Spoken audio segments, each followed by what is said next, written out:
ആഭ്യന്തര വകുപ്പ് വേണം എന്നതിനൊപ്പം അൻവർ സാദത്തിനെ കൂടി മന്ത്രിയാക്കണമെന്ന ആവശ്യവുമായി രമേശ് ചെന്നിത്തല നിലപാട് AICC നേതൃത്വത്തെ അറിയിച്ചു. അൻവർ സാദത്തിനെ മന്ത്രിയാക്കിയില്ലെങ്കിൽ താനും മന്ത്രിസഭയിലേക്കില്ലെന്നാണ് ചെന്നിത്തലയുടെ നിലപാട്. ഇന്നലെ KC വേണുഗോപാലും ദീപദാസ് മുൻഷിയും VD സതീശനും നടത്തിയ ചർച്ചയിൽ രമേശ് ചെന്നിത്തലയ്ക്ക് ആഭ്യന്തര വകുപ്പ് നൽകാൻ ധാരണയായിരുന്നു. ഇതിന് പിന്നാലെയാണ് പുതിയ ഉപാധി. മുഖ്യമന്ത്രി പദം നഷ്ടമായെങ്കിലും പുതിയ മന്ത്രിസഭയിൽ സ്വാധീനം ഉറപ്പിക്കാനുള്ള ശ്രമത്തിലാണ് KC വേണുഗോപാൽ. തനിക്കൊപ്പമുള്ള 8 പേരെയാണ് KC മന്ത്രിസഭയിലേക്ക് നിർദ്ദേശിച്ചത്.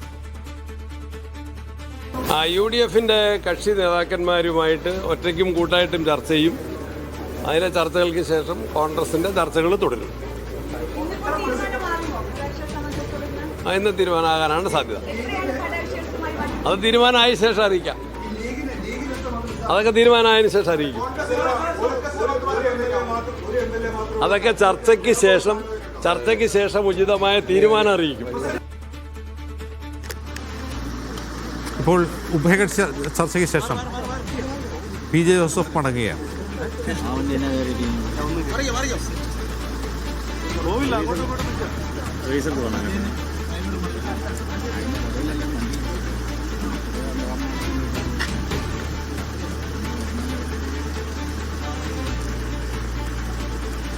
സെയ്ഫ് സൈനുലാബ്ദീൻ വിവരങ്ങൾ അയച്ചിരുന്നു. സെയ്ഫ്, ഈ ജോസഫ് ഗ്രൂപ്പുമായുള്ള ചർച്ച പൂർത്തിയായോ?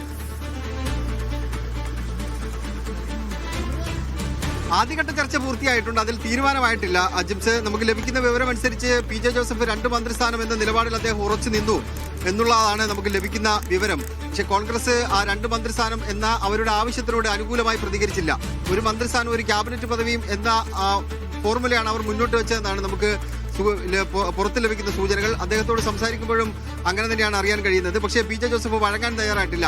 അതുകൊണ്ട് ഉച്ചയ്ക്ക് ശേഷം വീണ്ടും PJ ജോസഫുമായി ഒന്നുകൂടി ചർച്ച നടത്താം എന്നുള്ള തീരുമാനത്തിലേക്കാണ് കോൺഗ്രസ് നേതൃത്വം എത്തിച്ചേർന്നിരിക്കുന്നത്. ഉച്ചയ്ക്ക് ശേഷം അതിനകത്തൊരു ധാരണ ഉണ്ടാകുമെന്ന പ്രതീക്ഷയാണ് ഉള്ളത്. നാളെ പട്ടിക കൈമാറണം എന്നാണ് വിചാരിച്ചിരുന്നത്. പക്ഷേ കുറച്ച് സമയം മുമ്പ് ഈ ബ്രേക്കിനിടയിൽ, ഇപ്പോൾ നമ്മൾ സംസാരിച്ചതിനും ഇപ്പോൾ സംസാരിക്കുന്നതിനിടയിലുള്ള ബ്രേക്കിനിടയിൽ ഒരു കോൺഗ്രസ് നേതാവിനോട് സംസാരിച്ചപ്പോൾ അവർ പറയുന്നത് ഇന്ന് തന്നെ ഒരുപക്ഷെ പട്ടിക കൈമാറിയേക്കും എന്നുള്ള പ്രതീക്ഷ അവർ പങ്കുവെക്കുന്നുണ്ട്. അത് കോൺഗ്രസിന്റെയും അതുപോലെ തന്നെ മറ്റ് ഘടകകക്ഷികളുടെ മന്ത്രിമാരുടെ പട്ടിക ഗവർണർക്ക് ഇന്ന് തന്നെ കൈമാറാൻ വേണ്ടിയുള്ള നീക്കങ്ങൾ നടക്കുകയാണ്. ഹൈക്കമാൻഡിന്റെ അനുമതിയോടുകൂടിയായിരിക്കും അത് കൈമാറുക എന്ന സൂചനകളും പുറത്തു വരുന്നുണ്ട്. പക്ഷേ നമുക്ക് മറ്റു നേതാക്കന്മാരുമായി സംസാരിക്കാൻ കഴിഞ്ഞിട്ടില്ല. പലരും പലതരത്തിലുള്ള തിരക്കിലായതുകൊണ്ട്. എന്നാൽ ഇന്ന് കൈമാറാൻ വേണ്ടിയുള്ള നീക്കങ്ങൾ നടക്കുന്നുണ്ട്. സണ്ണി ജോസഫ് പുറത്തേക്ക് ഇറങ്ങിയിട്ടുണ്ട്. അദ്ദേഹത്തിന്റെ ഒരു പ്രതികരണം വരികയാണ്. സണ്ണി ജോസഫിന്റെ ഒരു പ്രതികരണം നമുക്ക് ഇപ്പോൾ ലഭ്യമാകും.